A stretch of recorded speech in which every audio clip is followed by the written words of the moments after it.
Et bien sur RCF, nous nous intéressons au thème de la mission et de l'évangélisation dans nos diocèses, avec aujourd'hui la venue d'un groupe du diocèse d'Arras, c'est dans le Pas-de-Calais.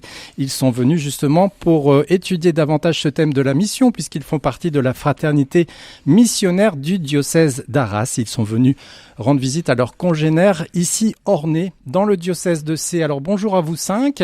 Bonjour. Je vais vous demander de vous présenter chacun brièvement, dire qui vous êtes.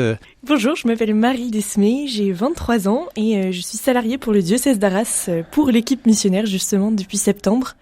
Et en parallèle à ça, je me forme aussi en théologie à la Catho de Paris. D'accord. Après la plus jeune, le plus ancien, l'abbé Vincent Blin, j'ai 57 ans et je suis curé dans le Pas-de-Calais. Voilà, et vous avez été aussi appelé par l'évêque pour cette mission ? Oui. Alors bonjour, moi je m'appelle Maria Debarge, je suis l'épouse d'André qui fait aussi partie de l'équipe qui va se présenter après. Oui. Et nous avons 4 enfants et nous travaillons dans le milieu agricole. Oui, donc moi c'est André, donc Maria a tout dit, voilà, et nous sommes engagés depuis l'année dernière pour cette belle équipe.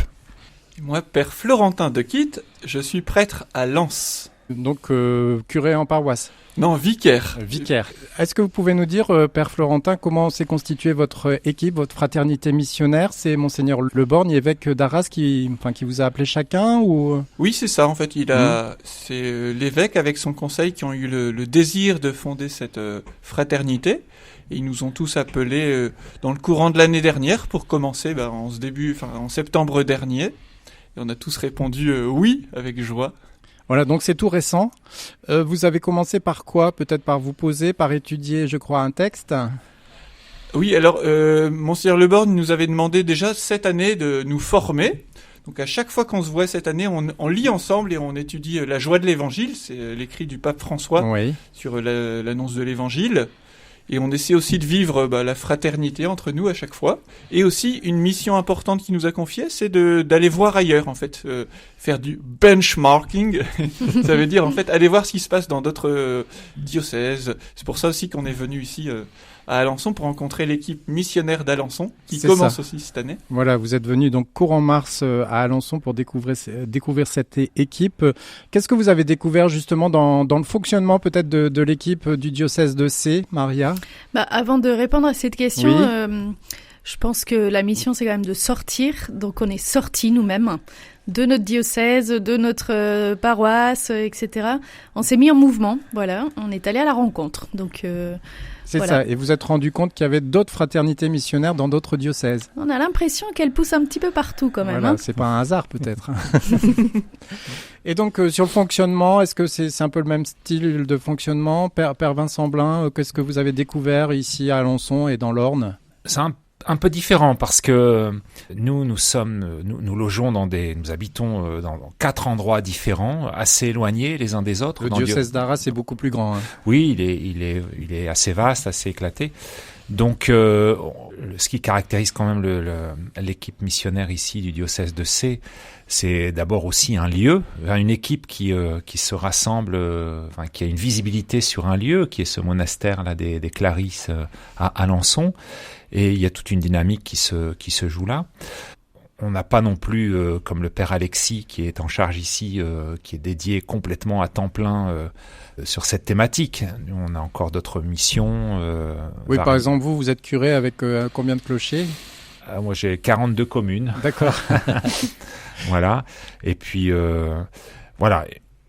Après, une fois qu'on a dit ça, la thématique est certainement quand même la même. L'état d'esprit est le même, on va dire. Oui, et puis l'objectif que nous confient nos évêques, c'est quand même d'aider à rendre les paroisses et les communautés chrétiennes résolument missionnaires, et non pas simplement dans l'entretien de ce qu'était la vie chrétienne telle qu'on l'a reçue jusqu'à aujourd'hui, mais vraiment de permettre aux communautés de sortir, d'aller vers ceux qui ne sont pas chrétiens. Et donc cette transformation, c'est ça notre objectif, c'est d'aider à impulser ce type de dynamisme dans nos diocèses.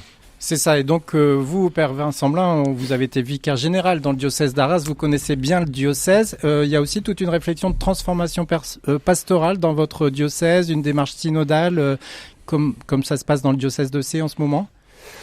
Oui, alors les diocèses du Nord-Pas-de-Calais ont eu un synode provincial, Lille, Arras et Cambrai, entre 2013 et 2015, où déjà l'orientation missionnaire des paroisses avait été actée, et voilà.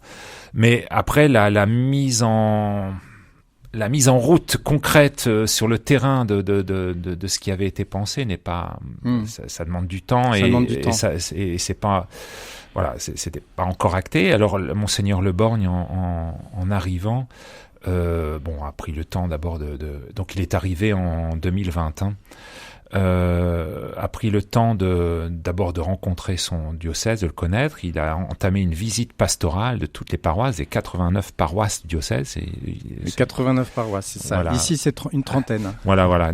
Nous sommes le 6e diocèse en France en taille. D'accord. Donc c'est quand même très gros. Et tout de suite, il a repéré qu'il fallait passer un peu la vitesse supérieure dans la dimension de transformation pastorale et missionnaire du diocèse. Et donc, il a initié une démarche de consultation diocésaine à partir des intuitions qu'il nous a livrées. Et là, nous attendons avec impatience. Ça nous est promis pour la messe chrismale. Alors, je ne sais pas quand l'émission sera diffusée, mais on verra. si ce sera du passé ou du futur. Mais il nous a promis les grandes orientations que nous attendons, nous comme équipe d'ailleurs, pour pouvoir nous caler un peu aussi sur ça dans nos projets, quoi. Alors Marie, vous l'avez dit, vous êtes à mi-temps pour cette fraternité missionnaire du diocèse d'Arras. Comment vous passez votre temps ? Vous vous orientez comment, votre déploiement, vos recherches Moi, je travaille donc pour le diocèse d'Arras depuis septembre, effectivement, pour l'équipe missionnaire. Oui. Mais la majeure partie de mon temps est quand même consacrée à ces études de théologie à l'Institut d'études religieuses. Vous êtes en formation à la Cateau de Paris, oui, tout à fait. Voilà. Par contre, j'aimerais bien que vous nous parliez d'une petite initiative que vous avez eue pour le thème de l'Avent, qui est originale, qui pourrait d'ailleurs être reprise ici dans le diocèse de C. Oui, pour le temps de l'Avent, on a eu l'idée avec toute l'équipe de faire un calendrier de l'Avent missionnaire. Donc avec chaque jour une petite vidéo de entre 1 et 2 minutes qui présentait une pépite missionnaire. Donc une pépite missionnaire, c'est un chrétien qui veut parler de Jésus autour de lui. Donc que ce soit dans son travail, dans des initiatives paroissiales, dans sa famille. On a eu des profils vraiment très très variés de personnes qui venaient témoigner. Et c'était vraiment des beaux temps de rencontres. Moi, j'ai eu la vraie chance de parcourir le diocèse pour aller rencontrer et filmer toutes ces personnes. Et à chaque fois, ce qui était vraiment frappant, c'était cette joie qu'ils avaient tous à parler de Jésus. Et quand on leur demandait ce que ça leur apportait, tous avec un sourire énorme nous disaient que grâce à ça, ils connaissaient la joie profonde. Et c'était vraiment ce qu'on souhaitait faire, ce qu'on souhaitait montrer à travers ce calendrier de l'Avent. C'est ça, des pépites pour le temps de l'Avent. Maria et André, vous êtes donc mariés, vous avez des enfants, une vie de famille. Pour vous, c'est important en tant que parents chrétiens de vous investir dans le thème de la mission. Est-ce que tout chrétien doit être missionnaire ? Ah, ça c'est une très bonne question. Alors, nous en fait, la mission a tout de suite fait partie de notre vie. On est parti juste après notre mariage avec Fidesco, 2 ans au Pérou. Et quand on est parti de là-bas, l'évêque de Lima nous a envoyés en mission en France. C'était un geste très très fort. Depuis, en fait, ça nous quitte pas. En fait, on savait pas ce qui nous attendait. Hein. Non, c'est vrai. Mais en fait, pour nous, ça fait vraiment partie de l'éducation même qu'on veut offrir, c'est de donner un témoignage de foi incarnée. Et à un moment donné, il faut bien sûr trouver l'équilibre entre travail. On travaille tous les deux, on a une entreprise à faire marcher. Et la vie de famille, la vie de couple. Mais la mission, c'est vraiment ce qui cimente tout ça, en fait. Et au niveau de votre paroisse, dans le Pas-de-Calais, à Saint-Omer, vous avez des engagements. André, je pense que, par exemple, vous êtes pas mal engagé dans les parcours Alpha. C'est une manière d'évangéliser nos contemporains. Tout à fait, oui. Suite au fait que le Père Laurent Boucli ait suivi le parcours de pasteur selon mon cœur, il nous était présenté Alpha. Et puis, on a eu des amis qui l'avaient vécu en 2018 et 2019, et donc on a eu l'idée de les suivre. Et puis aujourd'hui, c'est la quatrième session. Ouais. Et c'est vraiment une manière formidable de vivre les conditions des premiers chrétiens, où quelque part on se donne le temps de rentrer en relation avec les gens.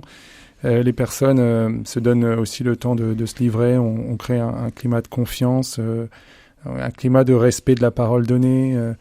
Et c'est vrai que il se passe des choses extraordinaires. Tout ça, on va dire centralisé par le fameux week-end à l'Esprit Saint, qui change les vies. Faut le dire. Voilà, c'est une manière parmi d'autres d'évangéliser aujourd'hui, de faire un pont peut-être entre l'Église et les personnes plus éloignées. Tout à fait. C'est quelque chose qui rend simple quelque part les choses les plus complexes à faire.